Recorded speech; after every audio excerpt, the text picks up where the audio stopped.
Manouya. Aujourd'hui, je reçois Marion Fein qui vient nous parler alors encore de la danse pour notre plus grand plaisir. Bonjour Martine. Alors, le projet. Alors cette année, donc nous fêtons les 20 ans de l'Académie de danse Annie Fein.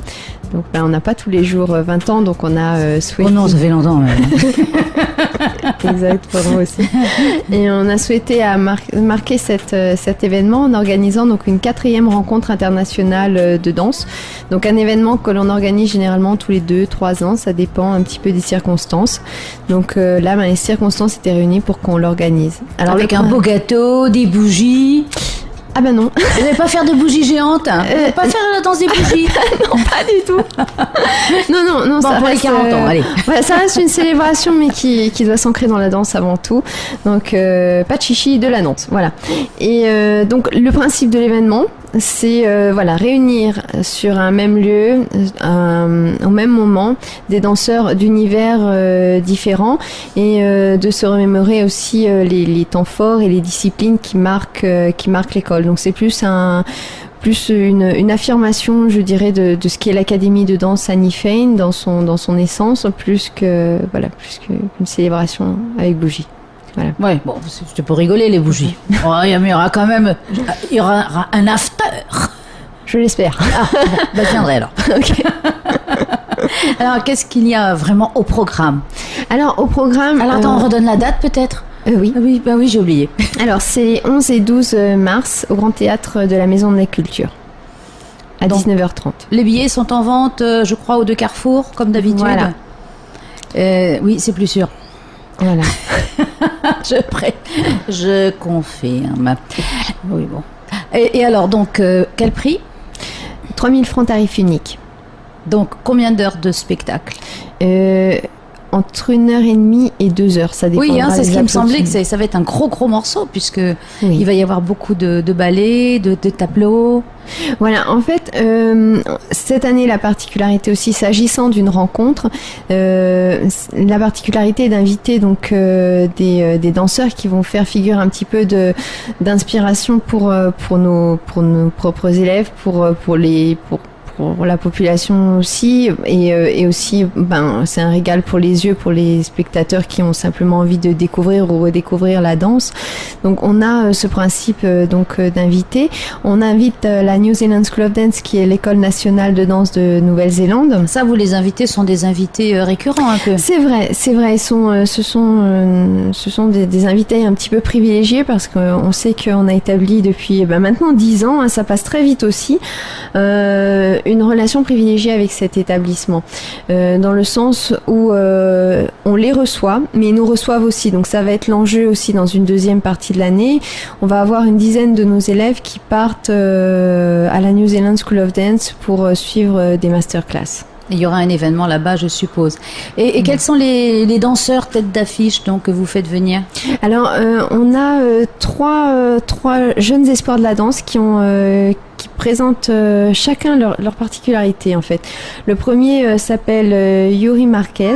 Donc c'est le danseur qui est sur l'affiche, qui est l'une des futures étoiles de la danse. Il a concouru au prix Lausanne, il a concouru aussi au Youth American Ballet, qui est un autre concours de danse américain, l'un des plus grands aussi. Donc c'est vraiment un jeune très talentueux sur lequel on peut Et comment tu l'as recruté ou invité?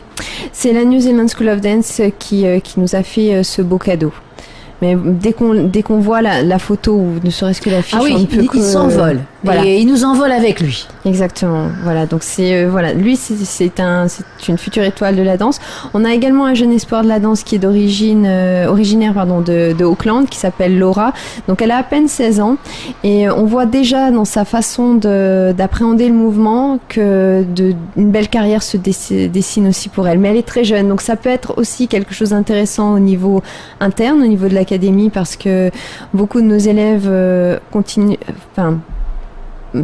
pratiquent la danse jusqu'au niveau du bac. Donc c'est vrai que cette interaction avec quelqu'un qui a 16 ans, qui a un petit peu leur âge, qui leur correspond, peut être intéressant.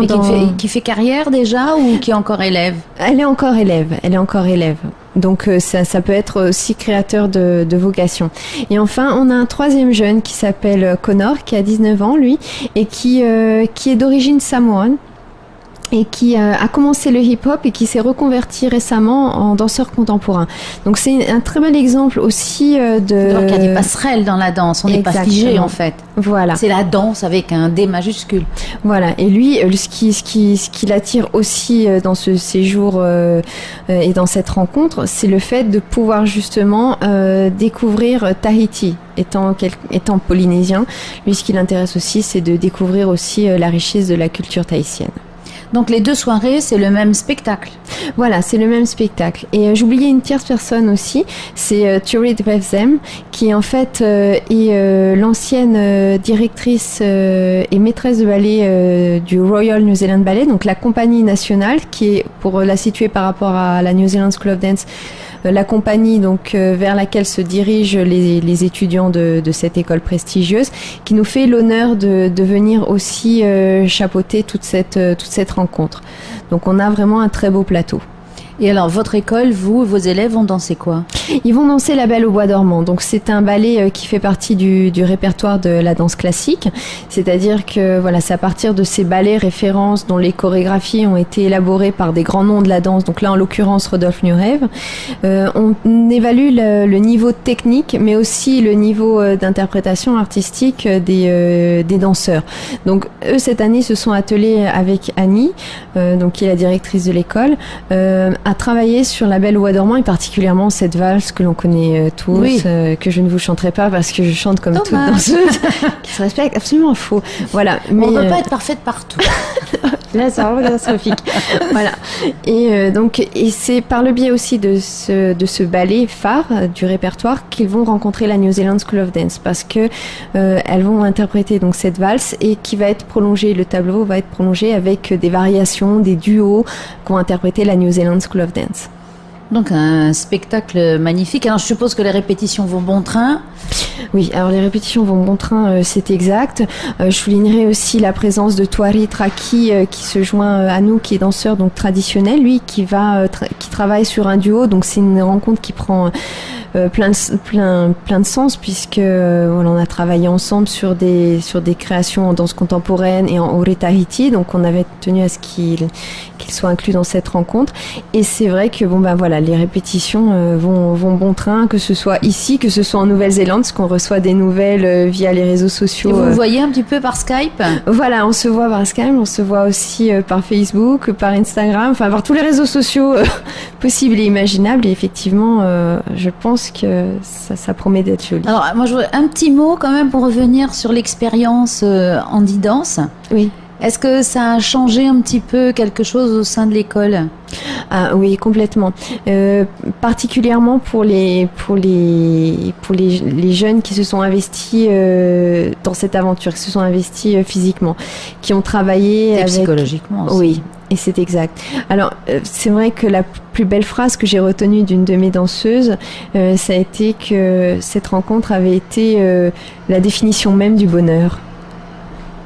Eh bien, écoute, on va continuer. On allons vous voir le 11 et le 12 mars au Grand Théâtre de la Maison de la Culture. Et en tout cas, merci pour ces moments et puis merci pour ce que tu impulses aussi bien que ce soit avec Handi Dance qu'avec ces rencontres avec d'autres danseurs et d'autres univers.